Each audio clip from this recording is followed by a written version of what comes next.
আসসালামু আলাইকুম everyone, welcome back to my channel.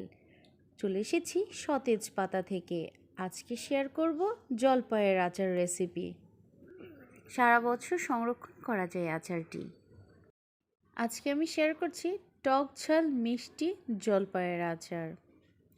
Tips সহ চলুন দেখে নেই কীভাবে তৈরি করছি। জলপাইগুলোকে ধুয়ে নিয়েছি এবং সবগুলোকে এভাবে ছুরির সাহায্যে একটু চিড়ে চিড়ে নিচ্ছি, যাতে করে আপনাদের আচারের যে মশলাগুলো সেগুলো সব জলপাইয়ের ভিতর পর্যন্ত চলে যায়। দেখুন, আমি সবগুলো জলপাইকে একইভাবে ছুরির সাহায্যে চিড় দিয়ে নিচ্ছি।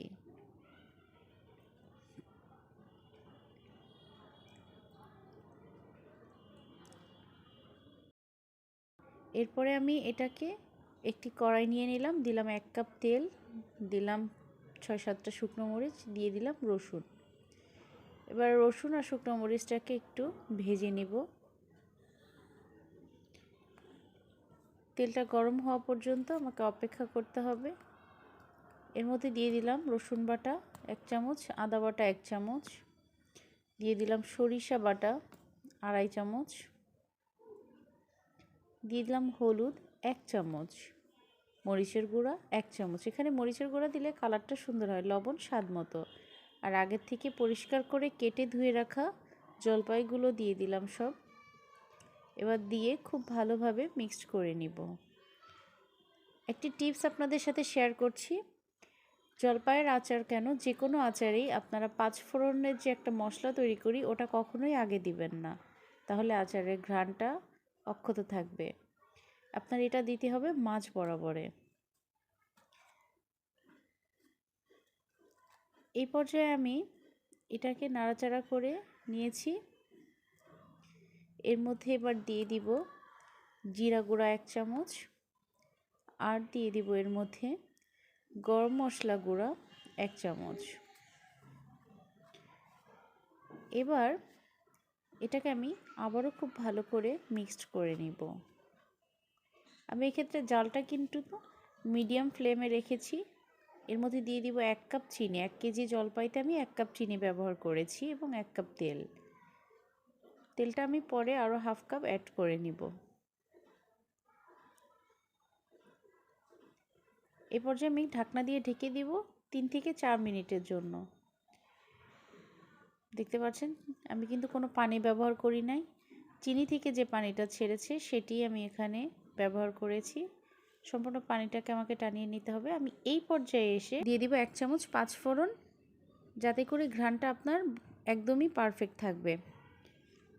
এবার আমি ঢাকনা দিয়ে ঢেকে দিব আবারও পুনরায় 2 মিনিটের জন্য। দেখতে পাচ্ছেন আমার জলপাইগুলোর কালার চেঞ্জ হয়ে গিয়েছে।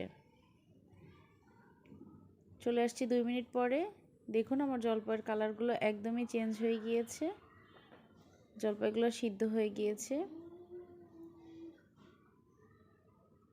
খুব ভালোভাবে নাড়াচাড়া করে দিচ্ছি। এর মধ্যে আমি এবার দিয়ে দিব টেলে রাখা মরিচের গুঁড়া 1 চামচ। এই পর্যায়ে দিয়ে দিব 5 ফোড়ন পুনরায় আরও 1 চামচ।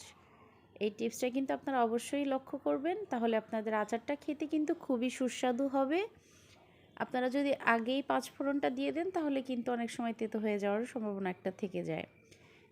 দেখিয়ে দিচ্ছি আমার জলপাইটা সিদ্ধ হয়েছে কেমন। দেখুন খুব ভালো সিদ্ধ হয়ে নরম হয়ে গিয়েছে।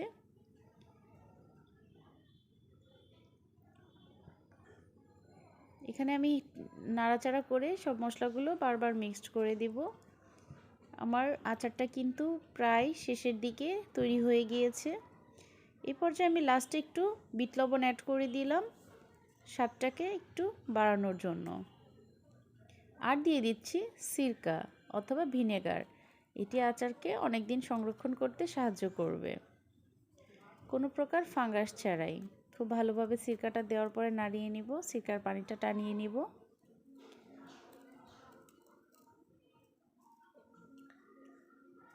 দেখুন খুব সহজেই আমার আচারটা কিন্তু আমি বানিয়ে ফেললাম। যারা এখনও আমার চ্যানেলটি সাবস্ক্রাইব করেননি প্লিজ ডু সাবস্ক্রাইব। আমার ভিডিওটি যদি ভালো লাগে অবশ্যই শেয়ার করবেন। তৈরি হয়ে গিয়েছে মজার জলপাইয়ের টক ঝাল মিষ্টি আচার। আসলে আমারটা খেতে খুবই দারুণ হয়েছে মাশাল্লাহ। আপনাদেরটা কেমন হলো অবশ্যই আমার সাথে শেয়ার করবেন।